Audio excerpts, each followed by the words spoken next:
हर हर महादेव। उत्तर प्रदेश के मुख्यमंत्री श्रीमान योगी आदित्यनाथ जी, मंच पर विराजमान यूपी सरकार के अन्य मंत्रीगण, जनप्रतिनिधिगण, इस कार्यक्रम में मौजूद देश के खेल जगत से जुड़े सभी वरिष्ठ महानुभाव और मेरे प्यारे काशी के परिवारजनों, आज फिर से बनारस आवे का मौका मिलल हो। जौन आनंद बनारस में मिलला ओकर व्याख्या असंभव है। एक बार फिर बोलिए, ओम नमः पार्वती पतये हर हर महादेव। आज मैं एक ऐसे दिन काशी आया हूं जब चंद्रमा के शिव शक्ति पॉइंट तक पहुंचने का भारत का 1 महीना पूरा हो रहा है। शिव शक्ति यानी वो स्थान जहां बीते महीने की 23 तारीख को हमारा चंद्रयान लैंड हुआ था। एक शिव शक्ति का स्थान चंद्रमा पर है, दूसरा शिव शक्ति का स्थान ये मेरी काशी में है। आज शिव शक्ति के स्थान से शिव शक्ति के उस स्थान पर भारत की विजय की मैं फिर से बधाई देता हूं। मेरे परिवारजनों, जिस स्थान पर हम सब इकट्ठा हुए हैं वह एक पावन स्थल जैसा है। यह स्थान माता विंध्यवासिनी के धाम और काशी नगरी को जोड़ने वाले रास्ते का एक पड़ाव है। यहां से कुछ दूर पर भारतीय लोकतंत्र के प्रखर पुरुष और पूर्व केंद्रीय मंत्री राजनारायण जी का गांव मोतीकोट है। मैं इस धरती से आदरणीय राजनारायण जी और उनकी जन्मभूमि को सर झुका करके प्रणाम करता हूं। मेरे प्यारे परिवारजनों, काशी में आज एक इंटरनेशनल क्रिकेट स्टेडियम की आधारशिला रखी गई है। ये स्टेडियम न सिर्फ वाराणसी बल्कि पूर्वांचल के युवाओं के लिए एक वरदान जैसा होगा। ये स्टेडियम जब बनकर तैयार हो जाएगा तो इसमें एक साथ 30,000 से ज्यादा लोग बैठकर के मैच देख पाएंगे। और मैं जानता हूं, जब से इस स्टेडियम की तस्वीरें बाहर आई हैं, हर काशीवासी गदगद हो गया है। महादेव की नगरी में ये स्टेडियम, उसकी डिजाइन स्वयं महादेव को ही समर्पित है। इसमें क्रिकेट के एक से बढ़कर एक मैच हो गए। इसमें आसपास के युवा खिलाड़ियों को अंतर्राष्ट्रीय स्तर के स्टेडियम में ट्रेनिंग का मौका मिलेगा और इसका बहुत बड़ा लाभ मेरी काशी को होगा। मेरे परिवारजनों, आज क्रिकेट के जरिए दुनिया भारत से जुड़ रही है। दुनिया के नए नए देश क्रिकेट खेलने के लिए आगे आ रहे हैं। जाहिर है, आने वाले दिनों में क्रिकेट मैचों की संख्या भी बढ़ने जा रही है और जब क्रिकेट मैच बढ़ेंगे तो नए नए स्टेडियम भी जरूरत पड़ने वाली है। बनारस का ये इंटरनेशनल क्रिकेट स्टेडियम इस डिमांड को पूरा करेगा। पूरे पूर्वांचल का चमकता हुआ ये सितारा बनने वाला है। यूपी का ये पहला स्टेडियम होगा जिसके निर्माण में बीसीसीआई का भी बहुत सहयोग होगा। मैं बीसीसीआई के पदाधिकारियों का, काशी का एमपी होने के नाते, यहां का सांसद होने के नाते मैं आप सबका हृदय से आभार व्यक्त करता हूं। मेरे परिवारजनों, जब खेल का इंफ्रास्ट्रक्चर बनता है, इतना बड़ा स्टेडियम बनता है, तो सिर्फ खेल ही नहीं, स्थानीय अर्थव्यवस्था पर भी उसका सकारात्मक असर होता है। जब स्पोर्ट्स के ऐसे बड़े सेंटर बनेंगे तो उसमें बड़े स्पोर्ट्स आयोजन होंगे। जब बड़े आयोजन होंगे तो बड़ी तादाद में दर्शक और खिलाड़ी आएंगे। इससे होटल वालों को फायदा होता है, छोटी बड़ी खाने पीने की दुकान को फायदा होता है, रिक्शा, ऑटो रिक्शा, टैक्सी, इनको भी फायदा होता है। हमारे नाव चलाने वालों को तो दो दो हाथ में लड्डू हो जाता है। इतने बड़े स्टेडियम की वजह से स्पोर्ट्स कोचिंग के नए सेंटर खुलते हैं। स्पोर्ट्स मैनेजमेंट सिखाने के लिए नए अवसर बनते हैं। हमारे बनारस के युवा नए खेल स्टार्टअप के बारे में सोच सकते हैं। फिजियोथेरेपी समेत स्पोर्ट्स से जुड़ी बहुत सी पढ़ाई और कोर्सेज शुरू होंगे और एक बहुत बड़ी स्पोर्ट्स इंडस्ट्री भी वाराणसी में आएगी। मेरे प्यारे परिवारजनों, एक समय था जब माता पिता बच्चों को इस बात के लिए डांटते थे कि हमेशा खेलते ही रहोगे क्या, कुछ पढ़ाई वढ़ाई करोगे कि नहीं, यही हुड़दंग करते रहोगे क्या, यही सुनना पड़ता था। अब समाज की सोच बदली है। बच्चे तो पहले से ही सीरियस थे ही, अब माता पिता भी स्पोर्ट्स को लेकर के गंभीर हुए हैं। अब देश का मिजाज ऐसा बना है कि जो खेलेगा वही खिलेगा। साथियों, पिछले एक दो महीने पहले मैं मध्य प्रदेश का एक आदिवासी इलाका, शहडोल के आदिवासी गांव में गया था। वहां मुझे कुछ नौजवानों से मिलने का अवसर मिला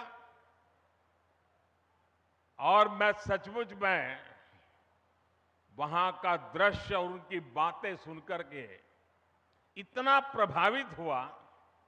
उन युवकों ने मुझे कहा कि ये तो हमारा मिनी ब्राजील है। मैंने कहा भाई, तुम मिनी ब्राजील कैसे बन गए हो? बोले हमारे यहां हर घर में फुटबॉल का खिलाड़ी है। और कुछ लोगों ने मुझे कहा कि मेरे परिवार में 3-3 पीढ़ी नेशनल फुटबॉल प्लेयर रही है। एक प्लेयर रिटायर्ड होने के बाद उसने वहां अपना जान लगा दी और आज हर पीढ़ी का व्यक्ति आपको वहां फुटबॉल खेलता नजर आएगा। और वो कहते हैं कि हमारा जब एनुअल फंक्शन होता है तो कोई घर में आपको नहीं मिलेगा, इस पूरे इलाके के सैकड़ों गांव और लाखों की तादाद में लोग 2-2, 4-4 दिन मैदान में डटे रहते हैं। ये कल्चर उसे सुनकर के, देख करके देश के उज्जवल भविष्य का विश्वास मेरा बढ़ जाता है। और काशी का सांसद होने के नाते मैं यहां आए बदलावों का भी साक्षी बना। सांसद खेल प्रतियोगिता के दौरान जो उत्साह यहां रहता है उसकी जानकारी मुझे लगातार पहुंचती रहती है। काशी के युवा स्पोर्ट्स की दुनिया में अपना नाम कमाए, मेरी यही कामना है। इसलिए हमारा प्रयास वाराणसी के युवाओं को उच्च स्तरीय खेल सुविधाएं देने का है। इसी सोच के साथ इस नए स्टेडियम के साथ ही सीगरा स्टेडियम पर भी करीब 400 करोड़ रुपए खर्च किए जा रहे हैं। सीगरा स्टेडियम में 50 से अधिक खेलों के लिए जरूरी सुविधाएं विकसित की जा रही है। और इसकी एक और खास बात है, ये देश का पहला बहुस्तरीय स्पोर्ट्स कॉम्प्लेक्स होगा जो दिव्यांगजनों को ध्यान में रखकर बनाया जा रहा है। इसे भी बहुत जल्द ही काशी वासियों को समर्पित किया जाएगा। बड़ालालपुर, उसमें बना सिंथेटिक ट्रैक हो, सिंथेटिक बास्केटबॉल कोर्ट हो, अलग अलग अखाड़ों को प्रोत्साहन देना हो, हम नया निर्माण तो कर ही रहे हैं पर शहर की पुरानी व्यवस्थाओं को भी सुधार रहे हैं। मेरे परिवारजनों, खेलों में आज भारत को जो सफलता मिल रही है वो देश की सोच में आए बदलाव का परिणाम है। हमने स्पोर्ट्स को युवाओं की फिटनेस और युवाओं के रोजगार और उनकी कैरियर से जोड़ा है। 9 वर्ष पहले की तुलना में इस वर्ष केंद्रीय खेल बजट 3 गुना बढ़ाया गया है। खेलो इंडिया प्रोग्राम के बजट में तो पिछले वर्ष की तुलना में लगभग 70% वृद्धि की गई है। सरकार आज स्कूल से लेकर ओलंपिक पोडियम तक हमारे खिलाड़ियों के साथ टीम मेंबर बनकर साथ चलती है। खेलो इंडिया के तहत देश भर में स्कूल से यूनिवर्सिटी तक की खेल प्रतियोगिताएं हुई है। इनमें बड़ी संख्या में हमारी बेटियों ने भी हिस्सा लिया है। सरकार कदम कदम पर खिलाड़ियों की हर संभव मदद कर रही है। ओलंपिक पोडियम स्कीम भी ऐसा ही एक प्रयास है। इसके तहत देश के शीर्ष खिलाड़ियों को सरकार पूरे साल में खाने पीने, फिटनेस से लेकर ट्रेनिंग तक लाखों रुपए की मदद देती है। इसका परिणाम हम आज हर अंतर्राष्ट्रीय कंपटीशन में देख रहे हैं। अभी कुछ समय पहले ही वर्ल्ड यूनिवर्सिटी गेम्स में भारत ने इतिहास रचा है।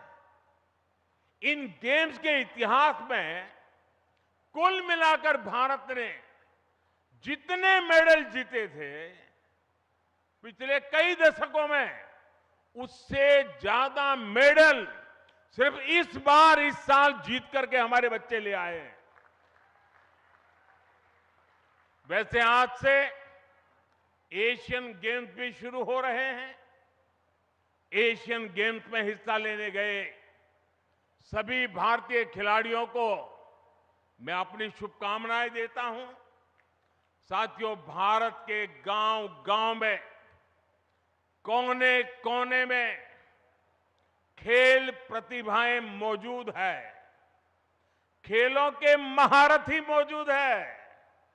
जरूरी है इन्हें तलाशना और इन्हें तराशना।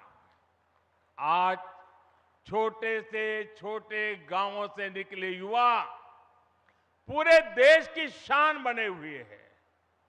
ये उदाहरण बताते हैं कि हमारे छोटे शहरों के खिलाड़ियों में कितना टैलेंट है, कितनी प्रतिभा है। हमें इस टैलेंट को ज्यादा से ज्यादा अवसर देने हैं। इसलिए खेलो इंडिया अभियान से आज बहुत कम उम्र में ही देश के कोने-कोने में टैलेंट की पहचान की जा रही है। खिलाड़ियों की पहचान करके उन्हें इंटरनेशनल लेवल का एथलीट बनाने के लिए सरकार हर कदम उठा रही है। आज इस कार्यक्रम में बहुत से दिग्गज खिलाड़ी हमारे बीच विशेष तौर पर पधारे हैं। स्पोर्ट्स की दुनिया में उन्होंने देश का नाम रोशन किया है। काशी से ये स्नेह दिखाने के लिए मैं उन सबका विशेष रूप से आभार व्यक्त करता हूं। मेरे परिवारजनों, आज खिलाड़ियों को आगे बढ़ाने के लिए अच्छे कोच और अच्छे कोचिंग का होना उतना ही जरूरी है। यहां जो दिग्गज खिलाड़ी मौजूद है वो इसकी अहमियत जताते हैं और इसको जानते हैं। इसलिए आज सरकार खिलाड़ियों के लिए अच्छी कोचिंग की व्यवस्था भी कर रही है। जो खिलाड़ी बड़ी प्रतियोगिताओं में खेल कर आते हैं, जिन्हें राष्ट्रीय अंतर्राष्ट्रीय अनुभव है, उन्हें बतौर कोच काम करने के लिए प्रोत्साहित किया जा रहा है। देश में बीते कुछ वर्षों में युवाओं को अलग अलग खेलों से जोड़ा गया है।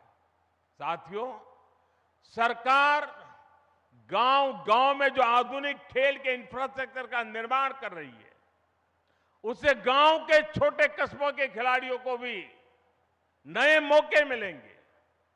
पहले बेहतर स्टेडियम सिर्फ दिल्ली, मुंबई, कोलकाता, चेन्नई ऐसे बड़े शहरों में ही उपलब्ध थे। अब देश के हर कोने में, देश के दूर सुदूर इलाकों में भी खिलाड़ियों को ये सुविधाएं देने की कोशिश हो रही है। मुझे खुशी है कि खेलो इंडिया प्रोग्राम के तहत जो स्पोर्ट्स इंफ्रास्ट्रक्चर बनाया जा रहा है, उसका बहुत अधिक लाभ हमारी बेटियों को हो रहा है। अब बेटियों को खेलने के लिए, ट्रेनिंग के लिए घर से ज्यादा दूर जाने की मजबूरी कम हो रही है। साथियों, नई नेशनल एजुकेशन पॉलिसी में खेल को उसी कैटेगरी में रखा गया है जैसे साइंस, कॉमर्स या दूसरी पढ़ाई हो। पहले खेल को सिर्फ एक एक्स्ट्रा एक्टिविटी माना जाता था, लेकिन अब ऐसा नहीं है। अब स्पोर्ट्स को स्कूलों में बाकायदा एक विषय की तरह पढ़ाए जाना तय हुआ है। ये हमारी सरकार है जिसने देश की पहली नेशनल स्पोर्ट्स यूनिवर्सिटी मणिपुर में स्थापित की है। यूपी में भी स्पोर्ट्स फैसिलिटी पर हजारों करोड़ रुपए खर्च किए जा रहे हैं। गोरखपुर के स्पोर्ट्स कॉलेज के विस्तार से लेकर मेरठ में मेजर ध्यानचंद खेल यूनिवर्सिटी बनाने तक हमारे खिलाड़ियों के लिए नए स्पोर्ट्स सेंटर बनाए जा रहे हैं। साथियों, देश के विकास के लिए खेल सुविधाओं का विस्तार बहुत आवश्यक है। ये न सिर्फ खेलों के लिए बल्कि देश की साख के लिहाज से भी महत्वपूर्ण है। हम में से कई लोग दुनिया के कई शहरों को सिर्फ इसलिए जानते हैं क्योंकि वहां पर बड़े अंतर्राष्ट्रीय खेलों का आयोजन हुआ। हमें भारत में भी ऐसे सेंटर बनाने होंगे जहां ऐसे अंतर्राष्ट्रीय खेल आयोजन किए जा सके। यह स्टेडियम जिसकी आधारशिला आज रखी गई है, खेलों के प्रति हमारे इसी संकल्प का साक्षी बनेगा। ये स्टेडियम बस ईंट और कंक्रीट से बना हुआ एक मैदान नहीं होगा, बल्कि ये भविष्य के भारत का एक भव्य प्रतीक बनेगा। मैं खुद को भाग्यशाली मानता हूं कि हर विकास कार्य के लिए मेरी काशी अपना आशीर्वाद लिए मेरे साथ खड़ी रहती है। आप लोगों के बिना काशी में कोई भी कार्य सिद्ध नहीं हो सकता है। आपके आशीर्वाद से हम काशी के कायाकल्प के लिए इसी तरह विकास के नए अध्याय लिखते रहेंगे।